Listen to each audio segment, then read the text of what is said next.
الحمد لله وكفى وسلام على عباده الذين اصطفى أما بعد فقد قال النبي صلى الله عليه وسلم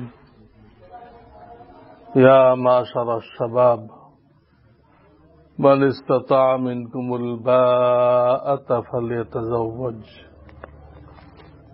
فإنه أغض للبصر وأحسن للفرج ومن لم يستطع فعليه بالفزاع. وقال النبي صلى الله عليه وسلم إذا تزوج العبد فقد استكمل نصف الدين فليتق الله في النصف الباقي أو كما قال النبي صلى الله عليه وسلم. আল্লাহর মেহেরবানিতে আমরা এখন যে মজলিসে বসে আছি আকদে নিকাহ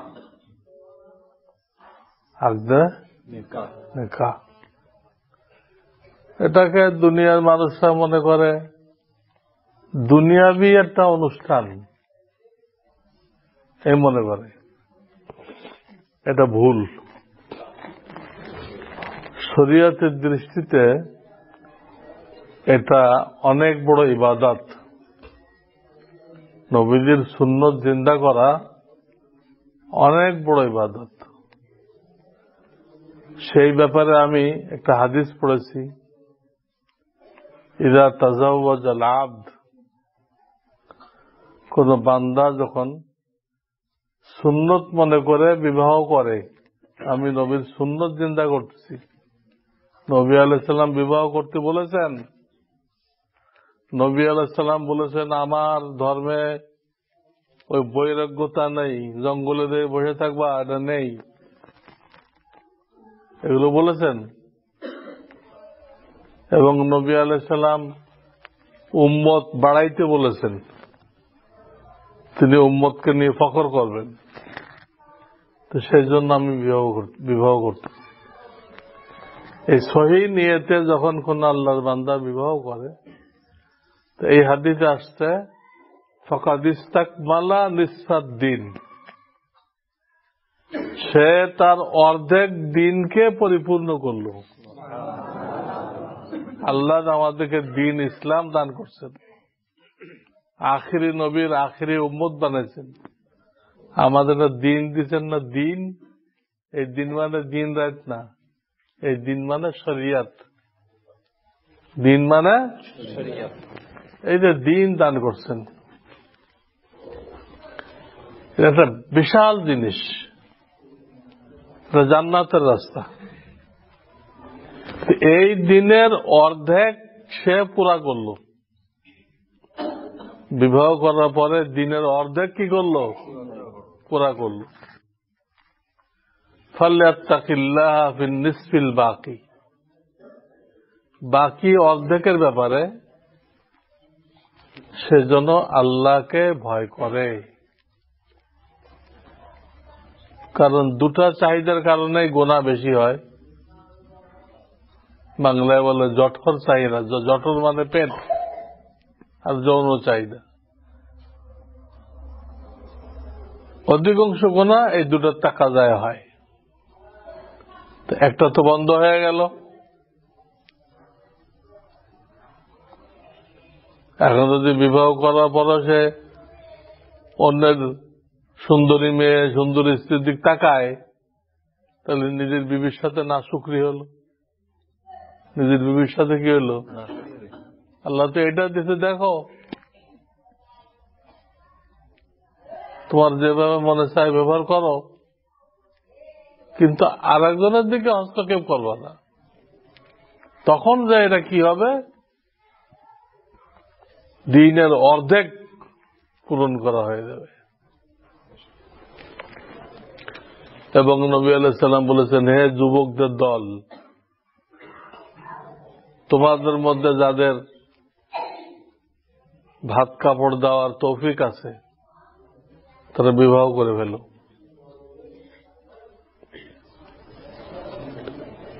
এই তৌফিক থাকার অর্থ এই না যে ছেলের নিজের তৌফিক থাকতে হবে, ছেলের এটা জরুরি না। কত কত ছেলে এখনো পড়তেছে, কিন্তু ছেলের বাপের তৌফিক আছে, তো সে দায়িত্ব নিল, ঠিক আছে তুই আর 2-4 বছর পড়, আমি দায়িত্ব নিলাম, এর খাওয়া পড়া কাপড় চোপড় আমি দিব। এটাও হইতে পারে, এটাও মানিসটা তো মিনকুমুল বাতা। তা কেমনে বোঝা গেল? অন্য একটা হাদিসের মধ্যে আসছে নবী আলাইহিস সালাতু ওয়াস সালাম বলেছেন, তুআমুল ওয়াহিদ ইয়াকফিল ইসনাইন, তুআমুল ওয়াহিদ ইয়াকফিল ইসনাইন। বিসমিল্লাহ পড়ে যদি খায় তো একজনের খানা আল্লাহ 2 জনের প্রয়োজন মিটাই দেয়। এই হাদিসটা কি জন্য? এর একটা উদ্দেশ্য তো এই হইতে পারে যে আমরা খাইতে বসছি, এক মেহমান এসে গেছে, এর জন্য তো কোনো বাজেট করা হয় নাই, তো ঘাবড়াইও না, শরীক করো, সবার হয়ে যাবে, সবার হয়ে যাবে। আর একটা অর্থ হলো আমি এখন যেটা বললাম যে তোমার ছেলে বালেগ হয়ে গেছে, তার বিবাহের জরুরত আছে, কিন্তু তার এখনো পড়ালেখা শেষ হয়নি। এখন আল্লাহ না করুক তার দ্বারা যদি কোনো গুনাহ হয় তো ওই গুনাহ তার একার থাকবে না, ওই গুনাহ তার বাপ মার আমলনামাও যোগ হবে, বাপ মায়ের আমলনামাও কি হবে? যোগ হবে। এই গুনাহতে ছেলেকে বাঁচানোর জন্য, বাপ মা নিজেকে বাঁচানোর জন্য অনেক সময় এই দায়িত্ব নিতে হয়। ঠিক আছে তুই বিয়ে কর, পড়া শেষ হওয়া পর্যন্ত, কোন খেদমত করা পর্যন্ত আমরা দায়িত্ব নিলাম। এতে দিন দুনিয়ার লাভ আছে। দুনিয়ার লাভ হলো যে শাশুড়ির কাজের বোঝা একটু কমলো, একদম সাহায্যকারী এসে গেছে, কাজের বোঝা কি হলো? কম।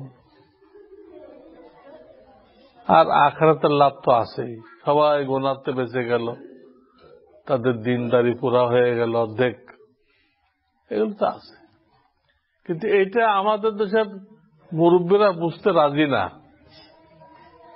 তারা বলে ছেলে আগে পড়াশোনা শেষ করবে, কোথাও চাকরিতে ঢুকবে, তখন সে বিবাহ করবে। তো বাপ কি কাজের জন্য? বাপের যদি তৌফিক থেকে থাকে সে কি কাজের জন্য, সে কি খেদমত করবে? সে গুনাহতে বাঁচানোর জন্য কোনো চেষ্টা করলো না। এই জন্য সমাজের যারা মুরব্বী আছে তাদের ধ্যান ধারণা পরিবর্তন করার দরকার, ওলামাদের বলার দরকার যে আপনার তৌফিক আছে, ছেলে পড়াশোনা করতেছে, বিয়ে করে দেন, আপনার স্ত্রীরও একটু বোঝা হালকা হবে, আবার ছেলেও গুনাহ মুক্ত হয়ে গেল। এই হাদিসটা বুঝাই দেওয়া দরকার। তুআমুল ওয়াহিদ ইয়াকফিল ইসনাইন।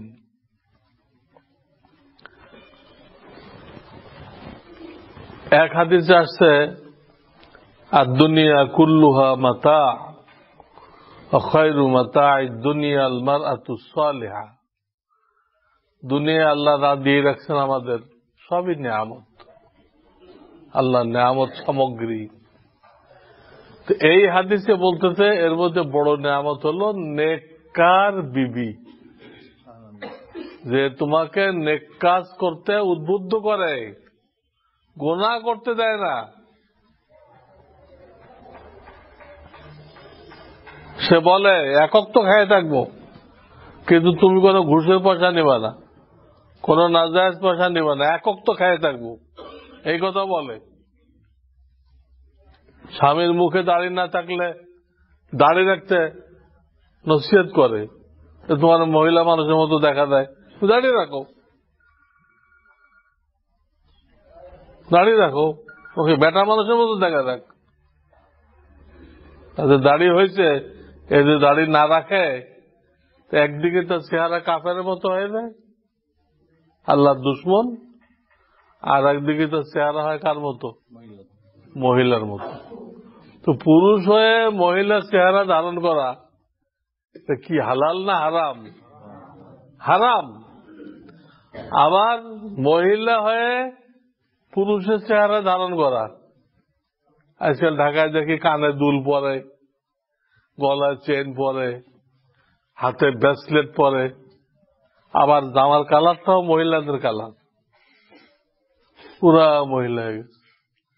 আল্লাহ বানাইছে পুরুষ এবং তাকে সম্মান দিচ্ছেন বেশি।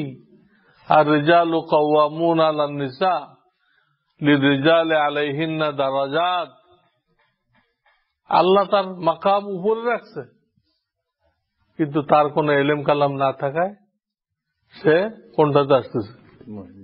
হ্যাঁ,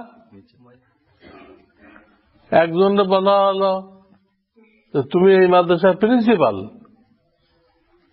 সে করতে না আমি প্রিন্সিপাল হব না, আমি ঝাড়ু দিব।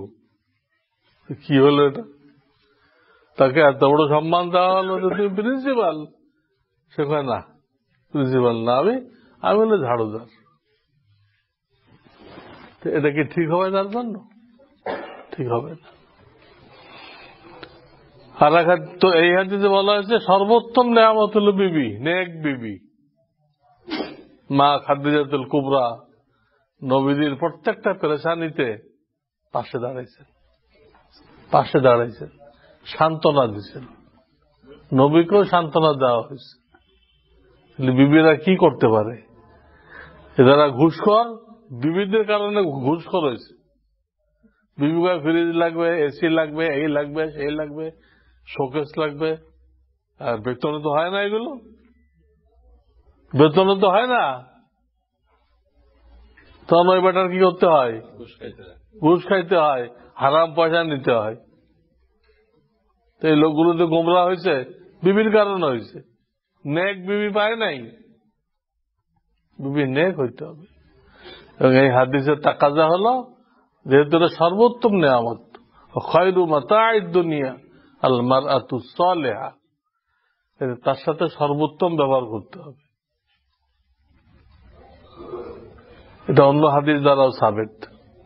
ফাইন্না খায়রাকুম খায়রুকুম ইলা আহলিহি, তোমাদের মধ্যে সেই সর্বোত্তম যে তার পরিবারের কাছে উত্তম।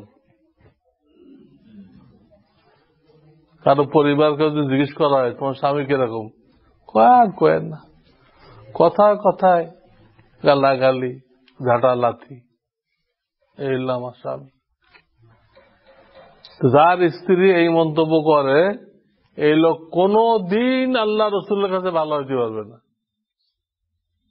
ভালো হওয়ার সনদ, চাবিকাঠি তো তার বিবির কাছে দিয়ে রাখছে আল্লাহ। ফাইন্না খায়রাকুম খায়রুকুম ইলা আহলিহি, এই হাদিস কি জন্য?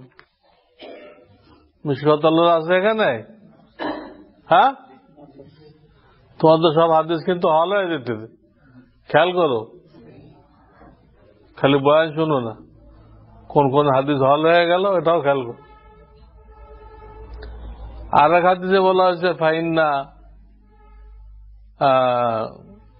খয়রান নিকাহ আহসানুহুন্না মাউনা, সর্বোত্তম বিবাহ কোনটা? ইন্না আফজালান নিকাহ ইন্না আযমান নিকাহি আইসারুহু মাউনা, ইন্না আযমান নিকাহ বারাকাতান আইসারুহু মাউনাতান। তো আযমান নিকাহি বারাকাতান, বরকতের দিক দিয়ে সবচেয়ে উঁচু, মূল্যবান, দামি বিবাহ কোনটা? লাখ লাখ টাকা খরচ করা, গেট সাজানো, ফালতু কাজ করা না, আইসারুহু মাউনা, যেখানে খরচাপাতি কম হয়, কোনো বাজে খরচ নেই, কোনো বাজে খরচ নেই। যৌতুক তো ইসলামে নেই, কোনো যৌতুক নেই। আমাদের সমাজটা উল্টাপাল্টা হয়ে গেছে। ছেলের বাপ মনে করে আমি এত বছর পড়াইলাম, আমার এত টাকা খরচ হয়ে গেছে, এই টাকাটা কে দিবে? যদি বিবাহ করার সময় এটা ছেলে যৌতুক না নেয়, তাহলে আমার এই টাকাটা কে দিবে? এটা কোনো যুক্তি? আপনার ছেলেকে পড়ালেখা শেখানোর জন্য আপনি খরচ করছেন, এটা দায়িত্ব পড়তেছে কার উপরে? মেয়ের বাপের উপরে। এটা তো একটা হারাম। 2 নম্বর, তার মেয়ে আছে না, হ্যাঁ, ওই মেয়েগুলো যখন বিবাহ দিবে তো ওই ছেলেগুলোর বাপেরা বললো আমার এই ছেলেগুলো পড়াইতে আমার এত টাকা লাগছে, এটা বিয়ে আপনাকে দিতে হবে। তখন বুঝে আসবে কত ধানে কত চাল, কত ধানে কত চাল। আমি তো এক বিবাহ বাতিল করে দিছি। একটা মেয়ে ডাক্তার হয়ে গেছে, তো বিবাহ পড়াইতে আসছে আমার কাছে। আমি জানলাম মোহর কত, মেয়ের বাপকে কোন মোহর 20 লাখ টাকা। 20 লাখ টাকা কি স্বামী সারা জীবনে কামাই করতে পারবে? তাহলে মোহরটা দিবে কেমনে? 20 লাখ টাকা কামাই করতে পারবে? আর মোহর দেওয়াটা কি একমাত্র কাজ? আর কোনো কাজ নেই? তাহলে খাওয়ান দিতে হবে না, কাপড় চোপড় দিতে হবে না, কত রকম খরচা আছে। বাচ্চা কাচ্চা হইলে তার কত খরচ আছে, সব টাকা মোহরে দিবে? তাও তো পারবে না। জান, আপনার ধ্যান ধারণা গলত, অন্যখানে যান। এই জন্য মোহর কম রাখতে হয়। একটা ছেলেকে জামাই বানানো হইতেছে, মেয়ের জামাই। আমার পিসা বুঝে বলতেন এর অর্থ হল ওই ছেলেটাকে নিজের ছেলে বানানো হইতেছে। মেয়ের জামাই বানানো মানে নিজের ছেলে। কে চায় নিজের ছেলের উপরে বোঝা দিতে? যে বোঝা সে উঠাইতে পারবে না, তা কেউ চায়? তো তুমি চাইলে কেন? যারা যুক্তি খাড়া করে তো মোহরটা একটু ভারী দিলে এই বিবাহটা আর ভাঙবে না। আরে বাবা, যদি মিল না হয়, দিনদারি না হয়, যত লাখ টাকা মোহর দাও ওটা টিকবে না। মোহর দিয়ে চাপায় তুমি বিবাহ সেটা করবা, এটা কোনদিনও সম্ভবপর না, কোনদিনও সম্ভবপর না। এই জন্য কোন আজে বাজে খরচা নেই। বিয়েতে আল্লাহ তাআলা 2টা খরচ রাখছে। বিয়ের সময় ইমিডিয়েট 2টা খরচ, স্ত্রীকে মোহর দেওয়া আর আত্মীয় স্বজন বন্ধু বান্ধব যতটুকু তৌফিক হয় তাদেরকে অলিমা খাওয়ানো। অলিমাটা হবে ছেলের পক্ষ থেকে। সে একদম গোস্ত দিয়ে খাওয়াইতে হবে তা জরুরি না, তৌফিক আছে খাওয়াবে। আউলিম ওয়ালাউ বিসাত, সাত মানে কি? ছাগল, ছাগল দিয়ে করো। তৌফিক নেই তো মুরগি দিয়ে করো, মুরগিরও তৌফিক নেই। আচ্ছা চলো 1 কেজি মিষ্টি কিনে আনো, জিলাপি আনো, এটা যাও, যার যার তৌফিক আছে। এর জন্য ধার কর্জ করা, জমি বন্ধক থোয়া, এগুলো বাড়াবাড়ি, এইভাবে বলে নাই। এই 2টা খরচ রাখা হয়েছে। আযমান নিকাহি বারাকাতান আইসারুহু মাউনা। আজকাল তো শহরে যা হইতেছে, গ্রামও হইতেছে কিনা, ছেলে মেয়ে কাউকে বলা নাই, কোয়া নাই, ওই জজের কাছে যায় বিয়ে করে ফেলতেছে। আত্মীয় স্বজন কেউ জানে না, হইতেছে কিনা। প্রায়টা কিন্তু বিয়ে হয় না, সহি হয় না। এবং এটা বেহায়াই। কোন মেয়ে গার্জিয়ান ছাড়া বিয়ে বসা চরম নির্লজ্জ কাজ। তৃতীয়ত কুফু যদি না মেলে, দিনদারি, খানদান, আর্থিক সামর্থ্য এগুলো যদি সমান সমান না হয়, তো এই দেশে বাপ ছাড়া বিয়ে বসলো, শরিয়াতে এটা বিবাহ হয় নাই। যদিও কাজী সাহেব লিখে দিছে, জজ লিখে দিছে, বিবাহ হয়ে গেছে, কিন্তু ইসলামী শরিয়াতে এটা কি হয় নাই? বিবাহ হয় নাই। বাপ ইচ্ছা করলে ওই তো ছুটাই নিয়ে আর একখানে দিতে পারে, কোনো তালাকও লাগবে না, ইদ্যতও লাগবে না, কিচ্ছু লাগবে না, বিয়ে হয় নাই। বিয়ে করলে কি বিয়ে হয়ে গেল? শরিয়াতের ফর্মুলা আসতে হবে না? এই জন্য বললাম না, নির্লজ্জ কাজ, এবং বহু ক্ষেত্রে এটা বিবাহ হয় না, এবং এতে মেয়েদের দুর্ভোগ পোহাতে হয়। একটা মেয়ে একটা ছেলে সম্পর্কে কতটুকু জানবে, কতটুকু জানতে পারে? ছেলেরা ধোঁকা দেয়, ওই তার বন্ধুর দোকানে কয় আমার দোকান, তা আমার বাড়ি, এগুলো কয়ে ধোঁকা দেয়। আর মেয়েও খুব খুশি, পরে বিবাহ করতে হয় তো বস্তিতে থাকে। কই থাকে? বস্তিতে থাকে। তখন তার কিছু করার নেই, বাপের কাজ গেলে বাপ নেবে না, আর এর কাজ থাকলে থাকো এই মাটিতে থাকো। কি মুসিবত! অথচ যদি বাপের মাধ্যমে দেখতো তাহলে এই অবস্থা হইতো।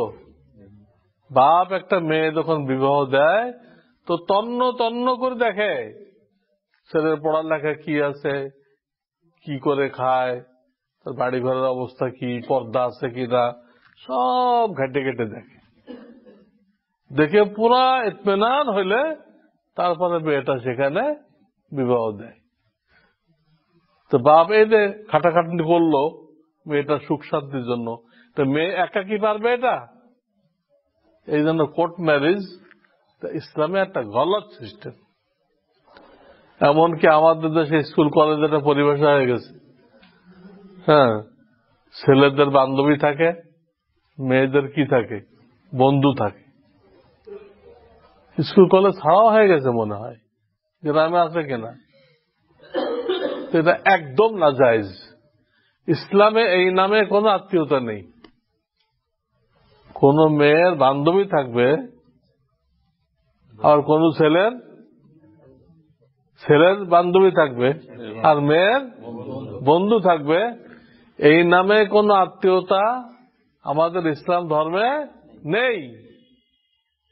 এটা তো ইহুদি খ্রিস্টানদের আবিষ্কার।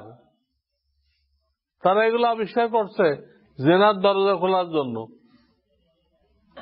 সেটা আমাদের মধ্যে ঢুকে পড়ছে। ঢুকে আবার একটা দিন পালন করা হয়েছে, বিশ্ব ভালোবাসা দিবস। শয়তানের দল, ভালোবাসা দিবস হয় নাকি? ভালোবাসা তো গোপন জিনিস, স্বামী স্ত্রীর মধ্যে থাকবে, দেখানোর জন্য। আর সৌদি আরব এত বড় পোড়াকোবালি, এবার তারা এটা পালন করছে। সৌদি আরব তো শেষ হয়ে গেছে, সিনেমা দিয়ে ভরে দিছে, সব মহিলাদের রাস্তা নামাই দিছে, প্রত্যেক দোকানের সেলসম্যান মহিলা। যারা হজ মরা করতে যেতে যে পাসপোর্টে সিল মারতে হয়, সব মহিলা। এমন এক ইহুদির বাচ্চা ক্ষমতায় আসছে, পুরা দেশটাকে ধ্বংস করে দিচ্ছে। সে এবার এই কাজ করছে, ভালোবাসা দিবস সবাইকে পালন করতে বলছে। সালমানের ছেলে খবিস, এগুলো ইসলামে নেই। নবীজি বলেছেন তাজাওয়াজুল ওলুদ আল ওলুদ ওলুদ আল ওদুদ ফাইন্নী মুকাসিরুন বিকুমুল উমাম। এমন খানদানে বিবাহ করো যে খানদানের মেয়েরা বেশি বাচ্চা দেয়, বেশি বাচ্চা দেয়। কারণ উম্মতের আধিক্য দিয়ে আমি গর্ব করব, হাসরের ময়দানে উম্মতের আধিক্য দিয়ে গর্ব করব। এখন কাফেররা আমাদের শিখাইছে 2 সন্তান যথেষ্ট। সব ইসির মধ্যে সরকারি যত স্টাম্প আছে সব লেখা 2 সন্তান। তাহলে একটা জন মরে যায়, একটা জন মরে যায়, তখন কি হয়? ওরা ডাক্তার কাছে নেব কে? মেয়ে তো চলে গেছে শ্বশুর বাড়ি। তারপর লিখলো 2 সন্তান যথেষ্ট, একটা হলে ভালো হয়। একটাতে চলে আসলো, একটা যদি মরে যায় তো বুড়া বয়সে দেখবে কে? তারপরে দেয় লিখলো কাটুক না আর কদিন 2 জনার সংসার। কাটুক না আর কতদিন 2 জনার, মানে একটাও নেওয়ার দরকার নেই। ইসলামের দুশ্মনদের চায় এগুলো। তারা মুসলমানের সংখ্যাকে ভয় পায়। তো ওটা তো কইতে পারে না তোমাদের সংখ্যাকে ভয় পাই, তো ওটাকে ঘুরাই পেঁচায় এইভাবে বলে। এবং এর জন্য তারা সাহায্য দেয়, মানে শর্ত লাগায় যে আমাদের এত কোটি টাকা সাহায্য দিলাম, এর মধ্যে এত টাকা জন্ম নিয়ন্ত্রণের প্রচারের জন্য খরচ করতে হবে। তো তোমরাই দিলা আবার তোমরাই নিয়ে গেলা, এই হলো বিদেশি সাহায্য। তো যাই হোক, কয়েকটা কথা বললাম এবং আশা করি মিশকাতের ছাত্রদের মিশকাতের হাদিস অনেকগুলো হল হয়ে গেল। হ্যাঁ, হল হয়ে গেল। 2 জনের বিবাহ করার দরকার, কিন্তু 2 জন গরিব। তখন দেখতে হবে যার ইমানের মেহনত আছে, দাওয়াতের লাইনে মেহনত আছে, তাকে আল্লাহ কোরআনে বলছেন তুমি গরিব আছো, ঠিক আছে বিবাহ করো। এই বিবাহের দ্বারা আল্লাহ তোমাকে ধনী করে দিবে। ইয়াকুনু ফুকারা ইউগনিহিমুল্লাহু মিন ফাদলিহি। তার আর এক সাথী সেও গরিব, তারও বিয়ে করা দরকার, কিন্তু তার কোনো ইমানি মেহনত নেই, ইমানকে পাকাপোক্তা করার কোনো মেহনত নেই, দাওয়াতের লাইনে কোনো মেহনত নেই। তারা কিন্তু বিয়ে করতে বলা হবে না, তারা বলা হবে তুমি কন্টিনিউয়াস রোজা রাখো, 1টা 2টা না, রাখতে থাকো, নফসকে একদম কমজোর করে দাও। দেখো একই মানুষ সবকিছু, কিন্তু 2 হুকুম হয়ে গেল। তার ইমানি শক্তি মজবুত, তার বিবাহ করতে বলছে আল্লাহ নিজে কোরআন শরীফে। আর ইমানি শক্তি দুর্বল, তারা রোজা রাখতে করছে। এই যে করো না, তার ইমান মজবুত, তার কথা তুমি ফ্রি স্টাইলই চলো, তোমার কিচ্ছু হবে না। আল্লাহ যা লিখে রাখছে তাই হবে, বাইরে কিচ্ছু হবে না। আজ দুর্বল ইমান, ইমানের কোনো মেহনত নেই, ইমান জানেও না, তারে বলা হয়েছে যে এলাকায় এটা হয়েছে, তুমি ওই এলাকায় না থাকলে যেও না, কারণ যদি হয় তুমি মনে করবা ও আমি এখানে আসছি বলে হলো, হয়েছি তো আল্লাহর হুকুমে, তুমি মনে করবা এটা, তো তোমার ইমান নষ্ট হয়ে গেল। আবার যে ওখানে আগের থেকে আছে তার ওখান থেকে বেরোতে মানা করছে, বেরোলে যারা রুগী হয়ে গেছে এদের দেখাশোনা করবে কে? লোক লাগবে না, এক সমস্যা। আবার ও বেরোয় যে এলাকায় যাবে সেই এলাকায় যদি কারো এই রোগটা হয় সবাই ওরে পাকড়াও করবে, এই মিয়া তুমি এলাকা না আমাদের এলাকায়, তুমি আসার কারণ দেখো তো কত লোক এই আক্রান্ত হয়েছে, ও তো কিলাই মারি ফেলবে। এই যে হাদিসটা, এটা হলো দুর্বল ইমানদারদের জন্য। কার জন্য? মজবুত ইমানদারদের জন্য এই হুকুম না, তারা স্বাধীনভাবে চলবে, তার একিন আল্লাহর উপরে। কুল্লাই ইউসিবানা ইল্লা মা কাতাবাল্লাহু লানা ওয়া মাওলানা ওয়া আলাল্লাহি ফালইয়াতাওয়াক্কালিল মুমিনুন। এই আয়াতে ক্লিয়ার বলে দেওয়া হয়েছে আল্লাহর লেখার বাইরে তোমার কিচ্ছু হবে না, কিচ্ছু হবে না, যত সেবা করো।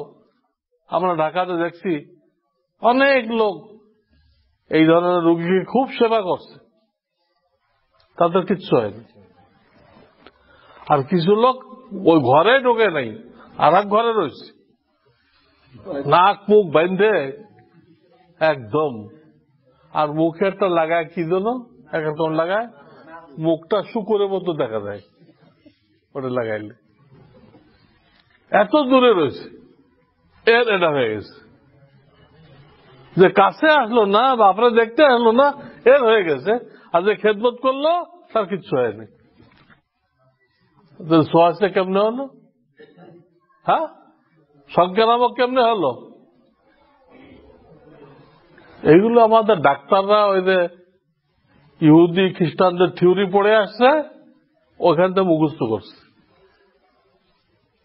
কোরআন হাদিসে নেই।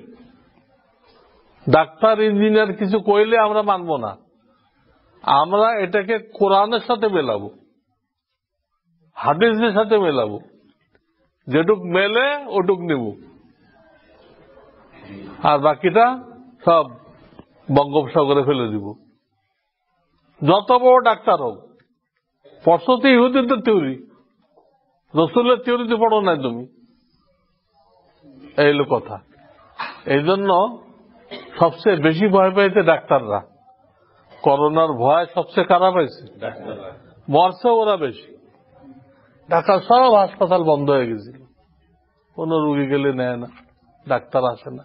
এখন অনেকটা এটাই, আর দুই একজন যা আসে, হ্যাঁ, এইরকম বোরকা পরে আসে, মহিলারা ফেল, মাথার থেকে পা পর্যন্ত সব বোরকা, খালি চোখ খোলা।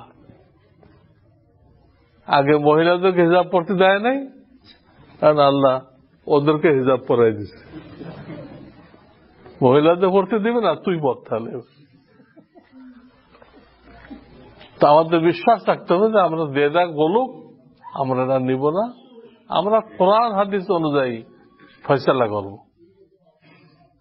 আল্লাহ তাআলা আমাদেরকে আমল করার তৌফিক দেন।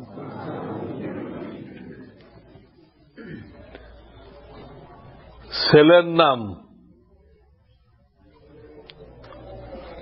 আব্দুল্লাহ আল মামুন, পিতা হাফেজ মতিউর রহমান। কে আপনি? ছেলের বাপ? আপনি কে জানান না? ছেলের বাপটা জানান।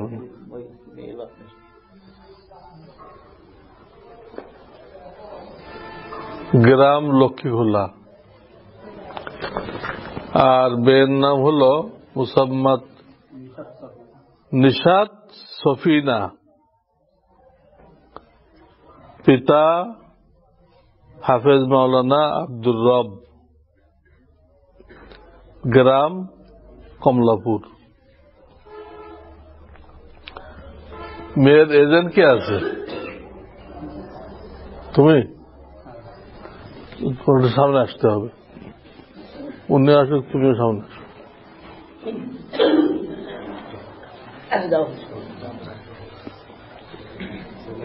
ছেলে না আসবে, ছেলের বাবা। হ্যাঁ, ছেলে। ছেলে আপনি সাইডে থাকেন। মোহর ঠিক করা হয়েছে মোহরে ফাতেমি। মোহরে ফাতেমি বলা হয় 150 তোলা মোহরের বাজার দরজা আছে। 150 তোলা, তোলা বলে, ভরি বলে। 150 তোলা মোহরের, 150 তোলা রূপার বাজার মূল্য, একে বলে কি মোহরে ফাতেমি। কিছুদিন আগেও খুব কম ছিল, 1.5 লক্ষ টাকা হয়ে যেত। কিন্তু হঠাৎ করে স্বর্ণের দামও বেড়ে গেল, রূপার দামও বেড়ে গেল। এখন তো খোঁজ নিতে হবে। এখন তো আমার মনে হয় 3 লাখে চলে গেছে কিনা, 1.5 লাখের জায়গায় 150 তোলা রূপার দাম। রূপার অলংকার না, কিন্তু পিওর রূপা যেটা, এটা তো খোঁজ নিলে ভালো হবে। কত তাহলে নির্দিষ্ট হয়ে থাকলো। তো এই হলো 150 তোলা রূপার বাজার মূল্য। এটা কি মনে সবার জন্য সুন্নত না, কিন্তু যে আদায় করার সামর্থ্য রাখে, তৌফিক রাখে, তার জন্য সুন্নত। এখন আমি খুতবা দিচ্ছি, তারপরে মেয়ের বাপে প্রস্তাব দিবে। আলহামদুলিল্লাহ আলহামদুলিল্লাহ নাহমাদুহু ওয়া নাস্তাঈনুহু ওয়া নাস্তাগফিরুহু ওয়া নু'মিনু বিহি ওয়া নাতাওয়াক্কালু আলাইহি ওয়া নাউযু বিল্লাহি মিন শুরুরি আনফুসিনা ওয়া মিন সাইয়্যাতি আমালিনা মান ইয়াহদিহিল্লাহু ফালা মুদিল্লা লাহু ওয়া মান ইউদ্লিল ফালা হাদিয়া লাহু ونشهد أن لا إله إلا الله وحده لا شريك له ونشهد أن سيدنا ومولانا محمدا عبده ورسوله صلى الله تعالى عليه وسلم أما بعد فأعوذ بالله من الشيطان الرجيم يا أيها الناس اتقوا ربكم الذي خلقكم من نفس واحدة وخلق منها زوجها وبث منهما رجالا كثيرا ونساء واتقوا الله الذي تساءلون به والأرحام إن الله كان عليكم رقيبا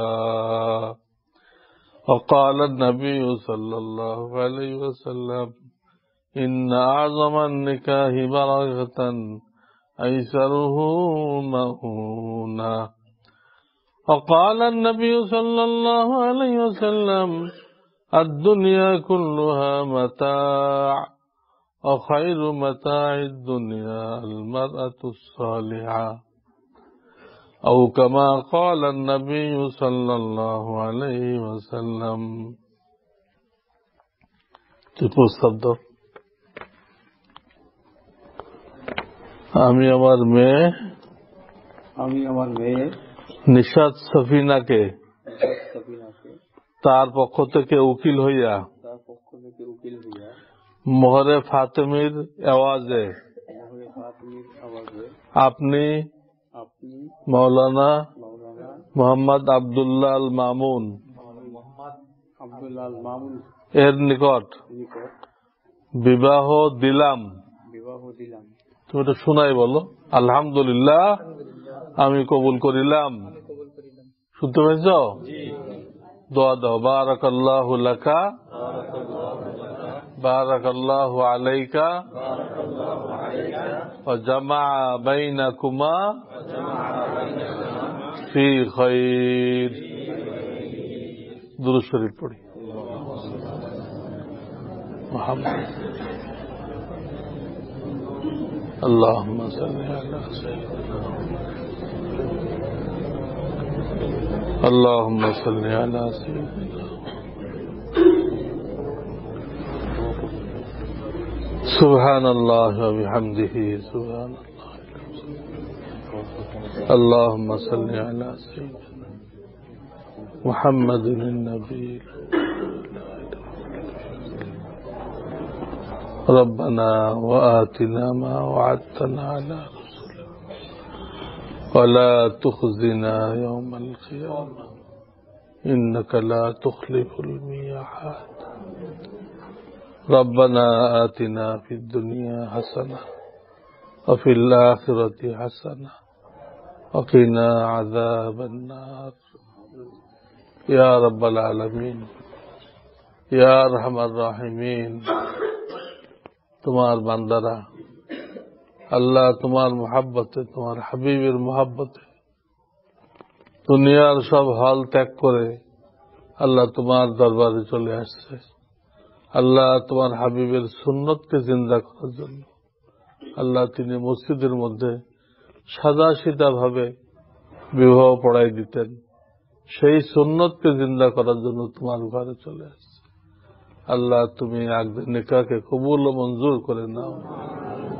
আল্লাহ এই বিবাহতে সব রকম খায়ের ও বরকত, রহমত ও কল্যাণ, মিল মোহাব্বত, দিনদারি সবকিছু নসিব করো।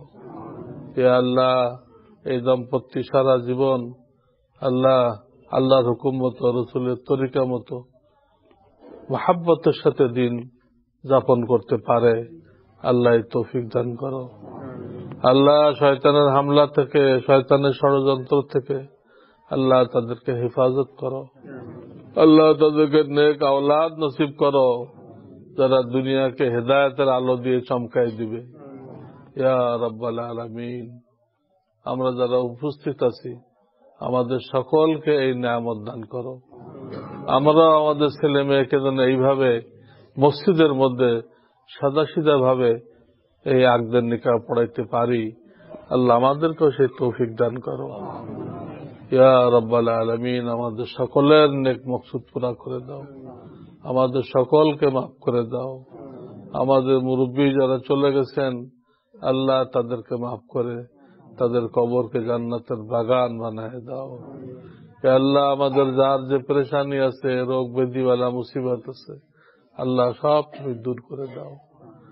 আল্লাহ কমলাপুর মসজিদ মাদ্রাসাকে তুমি কবুল করে নাও, কিয়ামত পর্যন্ত কায়েম রাখো। আল্লাহ এটাকে হেদায়েতের মারকাজ, সুন্নতের মারকাজ বানায় দাও। এর যা কিছু প্রয়োজন আছে আল্লাহ তুমি খাজানায় গায়েব থেকে পুরা করে দাও। এর প্রত্যেকটা ছেলেকে হক্কানি রব্বানি আলেম হওয়ার তৌফিক দান করো। এরা যেন আমাদের জন্য সদকায়ে জারিয়া হইতে পারে, হেদায়েতের ওসিলা হইতে পারে, নাজাতের ওসিলা হইতে পারে, এরকম বানায় দাও। এদের দিমাগকে মজবুত করে দাও, স্বাস্থ্যকে মজবুত করে দাও, এদের বাপ মায়ের চক্ষুকে শীতল করে দাও। ইয়া রাব্বাল আলামিন, আমাদের পরিবারের সকল সদস্যকে দিনদার পরেজগার বানায় দাও। ইয়া আল্লাহ, বাংলাদেশে মুমিন এবং কাফের, নাস্তিক মুখোমুখি হয়ে গেছে। আল্লাহ, নাস্তিকরা চাইতেছে এই দেশে মুমিন না থাকুক। আল্লাহ তুমি তাদের এই ষড়যন্ত্রকে ধূলিসাৎ করে দাও, কাফেরদের ষড়যন্ত্রকে ধূলিসাৎ করে দাও। আল্লাহ মুমিনদেরকে তুমি কামিয়াব করো। আল্লাহ এই দেশকে কুফর শিরক মুক্ত করার তৌফিক দান করো। এ আল্লাহ, তোমার দরবারে যখন ডাক আসবে, যার যখন ডাক আসবে, ভিসার মেয়াদ শেষ হয়ে যাবে, আর থাকা যাবে না। আল্লাহ তখন যেন আমরা ঈমানের সাথে, কালেমার সাথে যেতে পারি, আল্লাহ তৌফিক দান করো। রব্বানা তাকাব্বাল মিন্না ইন্নাকা আনতাস সামিউল আলিম ওয়া তুব আলাইনা ইন্নাকা আনতাত তাওয়াবুর রহিম। সুবহানা রাব্বিকা রাব্বিল ইজ্জাতি আম্মা ইয়াসিফুন ওয়া সালামুন আলাল মুরসালিন والحمد لله رب العالمين.